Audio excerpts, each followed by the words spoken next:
Like, that's illegal. Absolutely fucking hate metallic flake paint. Not the Viper looking one. No. The one that doesn't look like a car at all. You got to pimp my ride. Oh, yeah. Down the QX to the Z exhibit. What's up, crew? Welcome to another episode of Prjct.POD, a podcast about cars, because what else are we going to talk about? Today, we're talking about the early days of car culture on TV. Before all the YouTube builds and Gymkhanas, and before it was cool to throw an Ellis and everything. But that actually is really cool. We're talking about the OG shows that sparked the imagination. From Pimp My Ride to Horsepower TV, and even that one show that had almost nothing to do with cars, but was interesting to watch, where they took them to junkyards and just built stuff. Like junkyard parts to tank.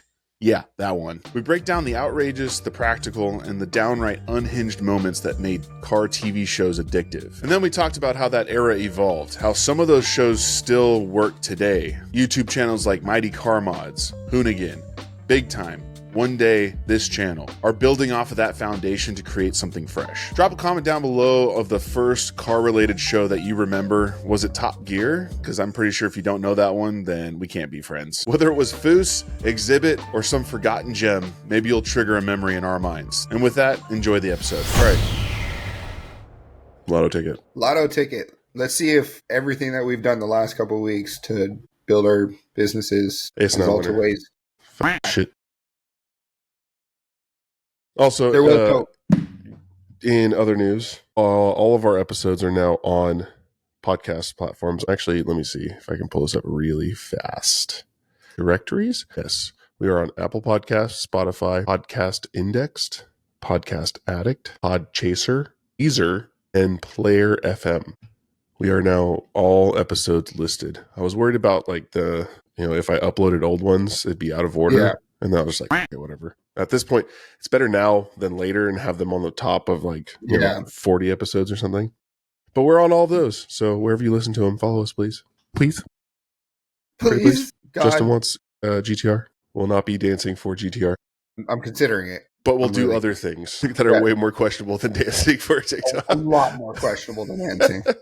Less demeaning. My relationship in flux, for sure. All right. So kind of piggybacking off of our last conversation, a tiny bit, or maybe there's just like this loose connection that I've realized it's kind of cool. Let's actually first start with this question. What was the first TV show that you can recall that was based on car builds that you used to watch? The name of it, if you can. And if not the name, at least describe it for. I don't remember the name of it, but I was so into this show, and I don't think it, not necessarily building cars, but it was a show like how we would traditionally build, like you're in a garage, you build stuff, but it was like a show where they like got these like wrecked cars and they would like go to like a junkyard, but like not a car junkyard. They would go to just like a regular junkyard, and they had to build these like ridiculous, like they had to build like a tank, or they had, do you remember that show? I forgot what that show is called, but they would build like, they would give them like a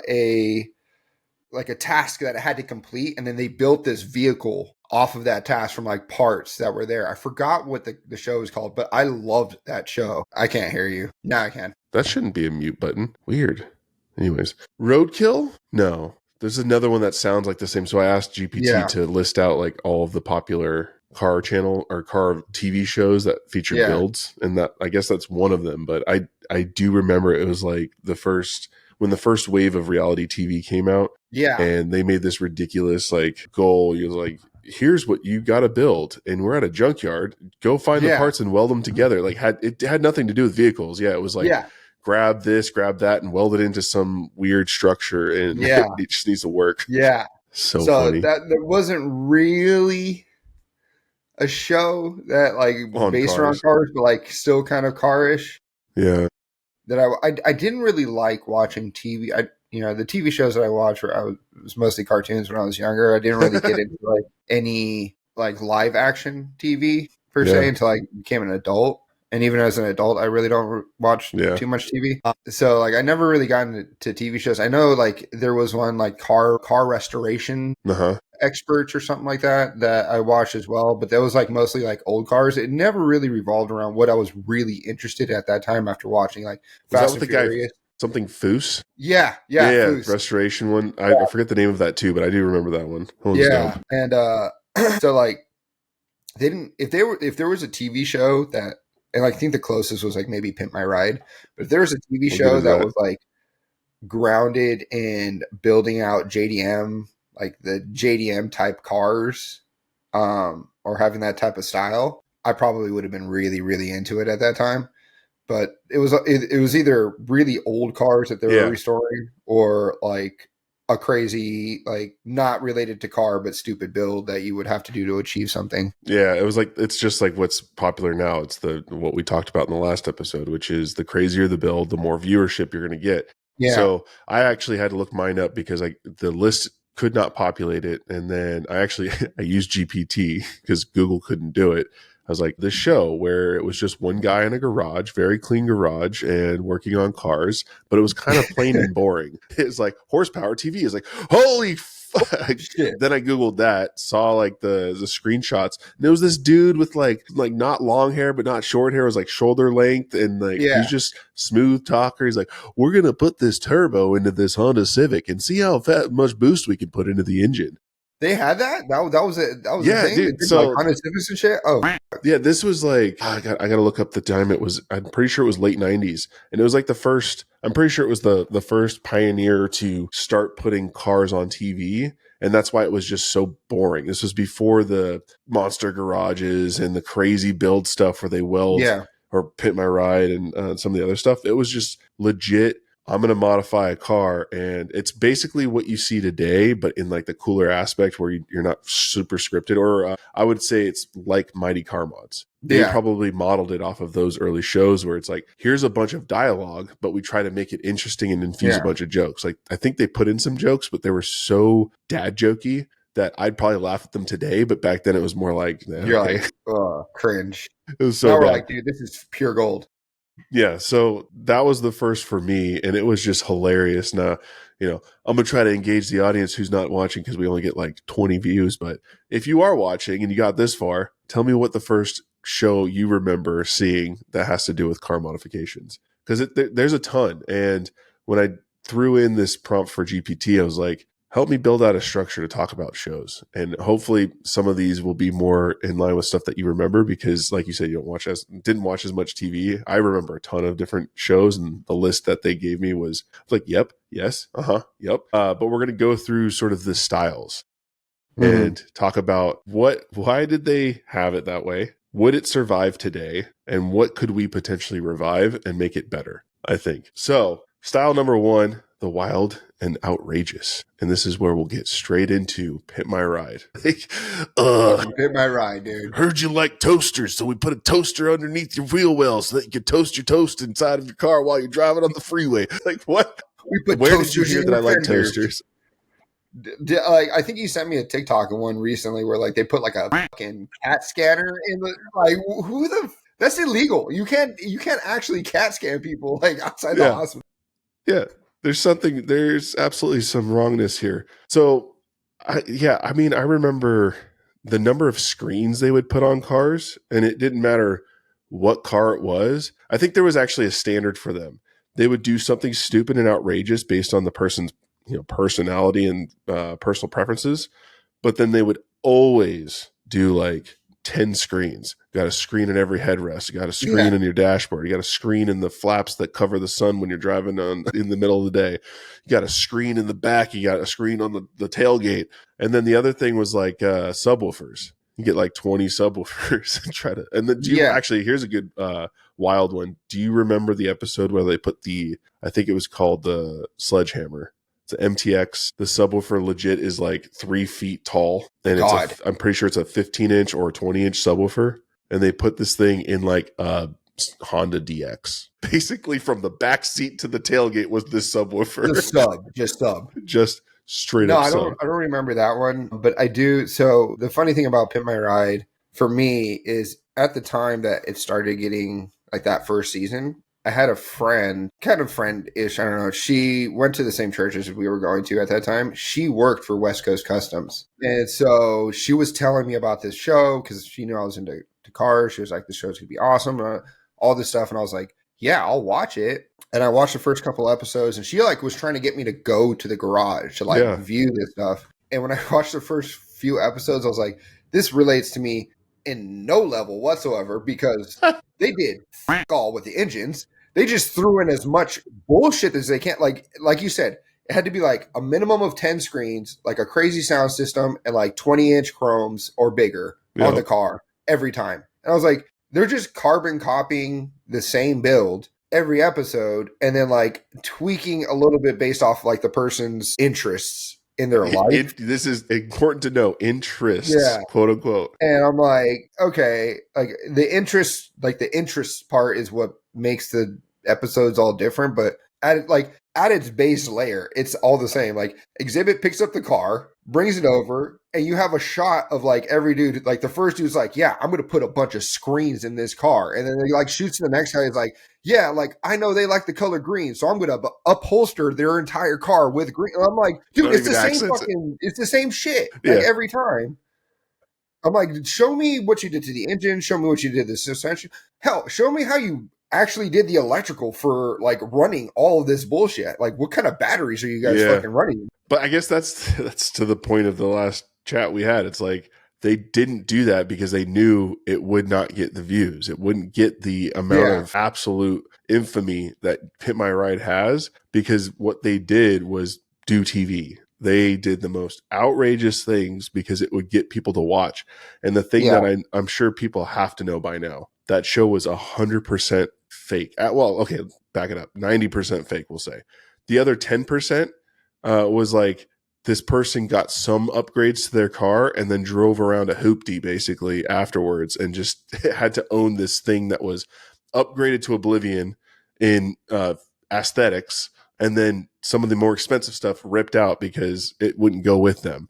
I think I remember seeing a lot of stories at how like the way the car looked at the end of the show is not the way it looks after when they give it back to them, because all of that stuff was just for the show. Yeah. Well, I mean, some of it was too damn not safe, like lava lamps. The first like few episodes, they would give the car back in its entirety to that person. And one dude ended up filing for bankruptcy because of the upkeep on the car. And I think he tried to sue them. And that's when they started like, all right, we can't give everything to that's in the car to these people. And they started ripping out like some of the stuff. But yeah, the dude went bankrupt because he was like, I have to like the upkeep on my car is more than the mortgage on my house. Like I can't, I don't know why I have this fucking car. And then what's also interesting about this sort of, let's call it an era, is it was at West Coast Customs, like you said. And this was, I'm pretty sure, the only show really of its kind of the outrageousness. There was other shows during that time that was more tamed. And I remember when I can't remember what it was called. I'm pretty sure they were based in like Pennsylvania. And when I was a kid, I wanted to somehow work for them, fly out there and just be a part of it. I just wanted to be a part of a garage that did custom stuff. But it was always aesthetics. It was always the look, paint, upgrading interior stuff, doing some electronics, subwoofers, and then sometimes doing something that's a little elevated that makes you feel like you're wealthy because you got this thing in your car. From Pimp My Ride, you kind of saw West Coast Customs distance themselves, and then they made their own show, which I'm pretty sure they just called it West Coast Customs. Yeah, they still did a similar thing. They had like this. Oh, they did the exact same shit, and like I wouldn't say exact. They would do it in a way that was more realistic, I guess you'd say. They didn't put the interest. They didn't put the interest. So there's two shows that like I think really came from the underlying tone of Pimp My Ride, which is just to customize like these crazy cars, and like people wanted to view the customization of these crazy cars, was West Coast Customs and like their car stuff, and then Orange County Choppers. Yeah. Like they did like and like I actually, now that I think about it, I did watch Orange County Choppers a lot because they built it from ground up, and you got to see more as a motorcycle. Yeah, you got to see like the engine build. You got to see them build out a frame and then do like crazy fender build out. Like they built this stuff. It wasn't like, even though it's kind of relating to the customization of a car because it's a lot of its aesthetics, right? But the aesthetics on a motorcycle are the actual parts on the motorcycle. Yeah. You can't really like do interior for a motorcycle. So like those two shows, but like I have to say those two shows and Pimp My Ride has made me absolutely fucking hate metallic flake paint for the rest of my life. Like the amount of metallic flake paint that they used in every build just turned me off to that That's style. funny. Forever. It sucks now. It is terrible. Yeah. And I think the last question for the outrageous side is, would that work today? Which I would say it has, right? Like it is working today. Hoonigan did it a bunch, right? They built, but again, I think the overly cliche, cringeworthy nonsense that they did doesn't work today. I think going above and beyond to make something wild absolutely works still. It's super unpractical. Giving away cars like that, I don't think is practical, which is why that type of thing kind of goes away. But then I would say a way you fix it is kind of the way that we're hoping to go one day, which is, here's a project car, and one or two things could happen. We can either go the way we've talked about, which is, here's the project car and here's the first 5 upgrades that you should go do yourself, which is awesome that you get to do that now. Here's some tools too. Or we do the build, right? But it's for practicality. It's not a slammed car. It's got good coilovers. It's tuned to the perfection. You got an ECU in there and some go fast parts that actually work well because they were tuned by a professional. That could probably go hard. Yeah. Yeah, I mean, I think the crazy builds are still very much the go-getters. Like I saw, and they're impractical. Like you said, they're impractical as hell. I just saw a TikTok where this guy has like, I don't know, something 3 million fucking likes on this car, and he's literally building the Batmobile from. Batman I see that. Yeah, the dude like, with the tattoos. What? Yeah, I'm like, what? Like, one, where the fuck are you going to drive this thing? There's no way you can get. There's no way you can get this registered. There's no way you can get this registered. Like, there's actually states where you get a special purpose permit and you can drive certain things on the road. It has to just pass certain specs. Yeah, but like, so there's that problem. The second, like, this thing takes up 2 lanes for sure. Like, so you need a police escort. You're just gonna like leave your garage, drive around your property, and come back in. Like, that's not fun with that car. But it's getting a ton of views because of how ridiculous. And I think he used like a Honda Civic frame and has just been building around this Honda Civic frame or some shit like that, which is my other, like, I started going down this rabbit hole of like, if we do a ridiculous build, like if I was to try to build the Batmobile, right, and I built it off a Honda frame, could I register that car as a Honda Civic still and then just like have this ridiculous fucking car? The Honda BM Batmobile. Yeah, Batmobile, dude, like BMT. I want to do some research on that because that definitely piqued my interest in like, all right, can I register a regular car? Because what we're doing to our cars, like I'm throwing on like a wide body, like I'm repainting. I know I have to register the paint differently so that it's registered right, but like the wide body, the wing, the exhaust, all that stuff, that's changing the aesthetic of the car. Yeah. How much can you change the aesthetic of a car before they're like, nah, that's not that car anymore? Well, I don't know. I'm pretty sure like there's a level of extension. It's just like when you lift a truck, technically you're not supposed to go past a certain point because it's illegal. Also, how low a car can be. There's supposed to be a point where you can't go that low. I'm sure outward, because maybe it's about the badges too. If you were to badge it appropriately, and because really all this matters for is police officers. If they can't identify your vehicle, they can't communicate properly out. I mean, hopefully that doesn't happen. You're not making so much trouble that you're getting tailed. But just running from the cops. But yeah, but like if you, it's a Batmobile from Batman Begins. What? We've got a large vehicle on the road. Yeah, describe it to me. It's a Batmobile. Have you ever seen Batman Begins? That one. Have you ever seen it? Have you seen the fourth Batman, the fourth iteration of Batman? It's that one, not the Viper looking one. No. The one that doesn't look like a car at all. Which that one. Batmobile? Adam West version? No, Christopher Nolan's version. Fuck, that's a tank. We're never catching that one. Man, yeah. I mean, I absolutely doubt that you're ever going to be able to drive down the road, even in the like areas like Texas is one of the best places for cars, right? For modifying, because you can do just about anything to any car you want. And there's some states that give you loose rules where you can just get a special permit and still drive it because it's a special purpose vehicle or whatever they deemed it. But yeah, I mean, you've got Hoonigan. They made the Warthog from Halo, and it's legit. And I'm pretty sure it has a dual V8 or V12, like one in the front, one in the back, controlling both the fucking So drivetrains. like it could do like I forgot the posi traction or not posi traction.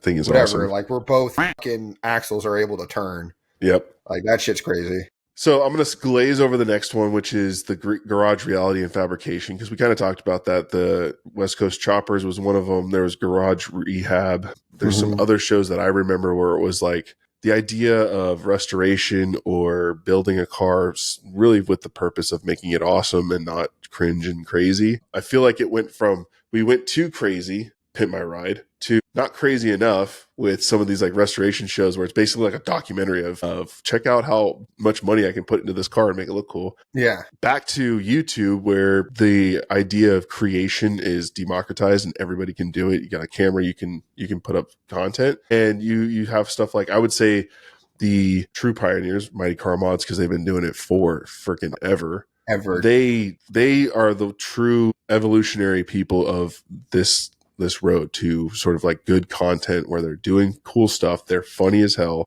and they're working on real cars and doing real modifications and explaining it well. And then you have every other sort of like flavor of YouTube channel, which like Hoonigan was sort of like down and dirty, real, but kind of going wild with what they're doing. They had their donk, which is like the Cutlass with giant wheels, but it's drag worthy. It has a blower popping out of the hood. They had their Warthog. They had I think they had an F1 engine in a truck at one point. That's kind of dope. Yeah, they had the Hoonicorn. They had everything that Ken Block ever built and drove around like a maniac. Yeah. And then they just had cool stuff, right? They were doing like when they would take people to the burnyard and let them drift their car. Tell me about your car. Now go f it up. That was like the best content, and it's gone. And then Donut, where it's more educational, and every once in a while they try to do something that's like a good mix of education but also entertaining as hell. And then us, where we're going to try to fit in with all of that somehow. I mean, we get there. I mean, like our competition, BigTime, right? Which is like very similar to what we're trying to do. And they have good content. I think that they're going to be really, really successful. They already are. But they already are, yeah. That's going to be a really successful channel for a while because they do have at least a good grasp on what people want to see now, which is people want to see builds. Like they don't care. I really don't think there is a bias on whether it's a crazy build or just a regular build. As long as you're building, that's what people want to see. Or you're holding interest. It's definitely a game of interest, right? It's easy to hold interest if you're doing something bonkers. If you're putting an LS in a golf cart, foreshadowing, you're gonna get views. And even then though, like actually to your point, even then, if you're putting an LS in a golf cart, if too much of it is spent just yammering about something stupid and the engine's just off to the side, like no one's gonna watch that whole video. But if you have good editing, you have good storytelling, which is I think what you're getting at with BigTime is like they've grasped this idea of we know how to present cool ideas and we're gonna do it in a high production way. I wonder though if they do have some sort of insight what they're using to kind of get this. What's our next piece of content going to be? I don't think there really is, right? Yeah. Like with cars specifically, I think if you just have money, if you just have a budget that you can like throw at doing stuff on a vehicle, you're going to get views for it. Like, so one of the guys, shout out to him. He was the one that kind of got me into really understanding what I need to do to turbo the E36, right? His name is Pawning Turbo on YouTube. Very informative guy. Lowest quality videos. I don't think he's posted in a while. No, he's been off for a bit. His turbo video, his turbo build video, which was very informative and like a little bit of build, has like millions of views on it. And it's just some kid in his garage, like who's just like, yeah, here's how I turboed my M50, right? I think people really, really want to see just builds. And if you can deliver the build, or you can deliver a build video in a quality that is not only informative and funny, but also shows you working the car, right? Shows the car, shows the product itself and the finished product, or eventually the finished product, you're going to get views, right? You're going to get something on there. And there might be some marketing aspect to it where you're posting on different social medias, you know, you're getting into different forums or whatever. I don't know that aspect of it. I have just seen, from my experience, I've seen too many videos that are basic, low budget, low quality. Somebody just put the money into the car that have been uber successful. Another example is like this dude that I watched on TikTok. He's throwing a Caterpillar engine from a fucking school bus into an old 80s F-250. Shit has millions of views. Terrible fucking production. Yeah, but I mean, it's the wow factor on that one. I've fucking found myself watching the entire video because I'm like, he's doing the whole build, and it's like the sped up thing, so he's like going through it quick. But I'm watching the whole thing like, fuck, what's happening? You're not next? clicking through it at all? No, like no, scrubbing? I'm watching it from start to finish because I'm like, fuck, this thing is dope.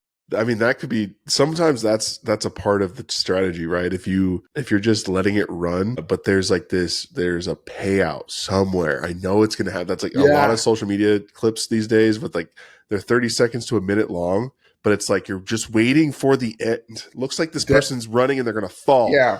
When are they going to fall? I'm going to keep watching for 5 straight minutes. Yeah. And maybe that's what we need to do with our videos. Cause like what I see, at least for myself, maybe it's ADHD or my brain's or whatever, but it's the words. It's not the video. It's the words at the beginning. Like they have like a title or something at the top, like those transposed words. And it's like dropping Caterpillar engine into F-250. I'm like, shut the fuck up. No, you're not. I watch the rest of it. Oh my gosh. So maybe that's something that we should take advantage of. I don't know. But I think, kind of coming back to the point with YouTube and what we've kind of noticed with the way that car shows and builds and everything that have happened, there are obviously very niche things that people want to see, like the crazy car builds or like a really nicely restored, Stingray or whatever. But the overarching theme is that people just want to see builds. People just want to almost vicariously live through somebody else because they can't build the car themselves, whether it's monetary or skill-based or whatever, and they like seeing that it's being done. And I don't think that's ever going to go away. And now that's kind of migrated from TV shows to YouTube, right? Yeah, people want 100%. To be regular people doing this shit. Yeah. I mean, one of the other ones, which isn't a build show, and everybody knows this show. If you don't know the show, you're not a car person at all. Top Gear. That was one of the longest running I Love Cars show because they tested and showcased so many cars. I'm not sure if there was a car they ever didn't touch. They even touched the basic stuff and tested it on a track to see where it ranked with all the others. Yeah. That's where I truly, truly fell in love with the Evo because I had already loved the look of the Evo. I'm pretty sure I already had my Lancer, and they put the Evo to the test on a track and it performed better than a Lamborghini. And I'm like, ha! I love this thing. Gotcha, bitch. This is sick. It's like that type of show. I think that's, you see that in YouTube, right? And I think the most successful channels do replicate some of the more successful and prolific shows. There's like where we're probably going to have to get serious with at some point is the content we produce just needs to be consistent and not too all over the place, which we're already currently there where it's like podcast and builds and trying to do like our shenanigans type builds or, the storytelling builds. If we mix the both, but Hoonigan did the same thing and they were pretty successful. So if we can somehow get that balance, it'll be successful. Hoonigan was successful because of Ken Block. Let's be real here. I don't know. I was not introduced to the Hoonigan content through Ken Block's Gymkhanas. I saw the Gymkhanas and loved them and thought they were awesome, but I didn't automatically take my viewership from that to the Hoonigan channel. But you didn't see the big ass Hoonigan fucking logo on the side of the time. I wasn't connecting the dots that there was a YouTube channel. Okay, and I think it was just like one of their either a build bio or the man line. What they used to do when they would do this sort of like mix of a build bio and fun shenanigans in the I forget what they called it, the Tire Slayer garage, I think it was. And Micah Diaz, he had his E46 LS swapped, and he just freaking burned out on their loading dock, drifted down the ramp that goes up that dock and continued the drift, went around in a circle at the bottom, went back up the loading dock, and that's when it became the man line. And I think that was a viral moment for them that got me into the content they were doing. So. Yeah, no, definitely. I mean, I would say that the Gymkhana, like I remember the first Gymkhana video that I saw, I was like, doesn't this guy make fucking shoes? Like, what the fuck? Literally, like, I was like, man, I want to be Ken Block so bad just for the fact that, like, he can do whatever he wants. Yeah. Like, he's kind of the guy that spurred all these celebrities, like, going into fucking racing for some reason. Like, granted, Travis Pastrana was doing crazy shit with motorcycles. That dude's just the GOAT, Built different, right? For a lot of shit. But like Frankie Muniz becoming a fucking NASCAR race, like where the fuck did you come from, bro? Yeah. Like I've seen a lot of that too. Yeah, it's funny. I think they're getting bored, to be honest. Yeah, I would be bored. Fuck yeah. Like, okay, I made enough movies, enough money. Yeah.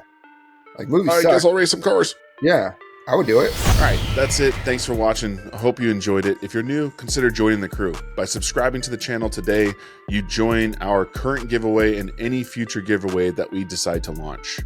And if you're not new, you know exactly what to do. Hit the like button, leave a comment, share this video. Well, that's the way we grow the crew. And until the next one, well, I'll see you later, crew. I think I got a vendetta. This episode was supposed to go up a long time ago. Oh, now they call me, I seen them. All of those times getting severed. I told them all I can let up. They get not tired of me never.